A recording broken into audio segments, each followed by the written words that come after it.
जिम्मेवारी सामने आ गई है कि इन शंकराचार्यों की जीवन रक्षा कैसे हो। मुझे तो लगता है कि हमारे धर्माचार्यों और धर्माधिकारियों के सामने जीवन रक्षा का संकट सामने। जीवन का संकट आपको किससे लग रहा है? बिल्कुल भारत सरकार से मुझे जीवन का संकट लग रहा है, क्योंकि मोदी के खिलाफ बोलने वाला कोई भी व्यक्ति कभी सुरक्षित नहीं रहा।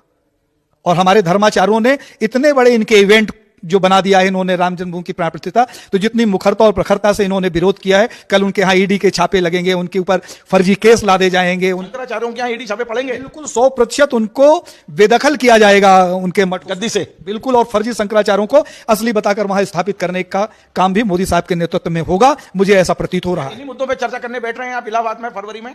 अभी तो हमारा जो ये तो मेरा चिंतन है कि इस चिंतन को भी हम वहां रखें, और जो अभी तात्कालिक चिंतन है वो तो ये है कि इतने हठधर्मी शासक के नेतृत्व में ये राष्ट्र और इसका धर्म कैसे बचे, इसका कोई रास्ता हमें खोजना है। आप नाम बताएंगे कौन कौन से शंकराचार्य वहां पहुंच रहे हैं? चारों मठ के शंकराचार्य आ रहे हैं, अब मुक्तेश्वरानंद जी आ रहे हैं, कांची पीठ वाले आ रहे हैं, द्वारका पीठ वाले आ रहे हैं, और गोवर्धन पीठ वाले निश्चलानंद से आपकी व्यक्तिगत बिल्कुल हमारी चर्चा लगातार हो रही है। सहमति मिल गई है? सहमति मिल गई। अभी मैं यहां से आज 12 तारीख है, 16 तारीख को मैं पूरी जा भी रहा हूं।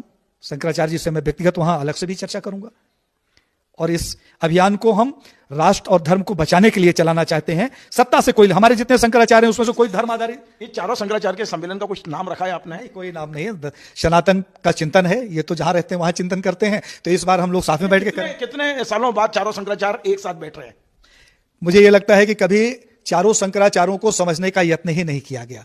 चारों शंकराचार्य ने 4 पीठों पर बैठकर संपूर्ण भारत में धर्म की विजय के लिए, उसकी रक्षा के लिए यत्न किया और पूरे विश्व में सनातन धर्म को फैलाने का काम किया। लेकिन कभी ऐसा यत्न नहीं किया गया कि चारों को किसी आयोजन में बैठाकर हम संवाद करें।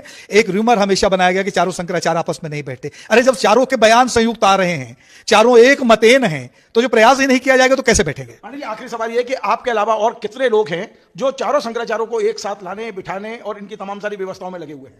मैं तो देवेंद्र पांडे को जानता हूं कि उन्हें ज्यादा तकलीफ है, उनके मन में पीड़ा है, और उस पीड़ा के आधार पर हमने ये बीड़ा उठाया है। और मुझे ये लगता है कि संपूर्ण भारत में